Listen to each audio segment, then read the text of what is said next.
सावित्री आणि फातिमा या लहानपणीपासूनच्या मैत्रिणी. एकदा फातिमा कौतुकानं सावित्रीकडे बघते आणि म्हणते, आपा तुम्हाला राग नाही येत? यावर सावित्रीबाई म्हणतात, फातिमा तुला माझा राग माहीत नाही तेच बरे. एकदा मी लहान असताना साप झाडावर चढून घरट्यातली अंडी खात असताना त्या सापाला दगड मारत सुटले आणि बिचारा घाबरून तिथून पळून गेला. आता मी विचार केला की माझ्या लक्षात येतं, सापानं माझ्यावरच हल्ला केला असता तर मी काय केलं असतं.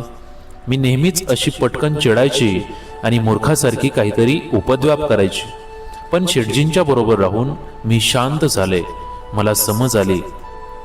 सावित्रीनं आपल्या मैत्रिणीजवळ कबुली दिली. पण तू त्या अंड्यांना वाचवलंस, फातिमानं तिला आठवण करून दिली. पण किती दिवस मी वाचू शकणार त्यांना?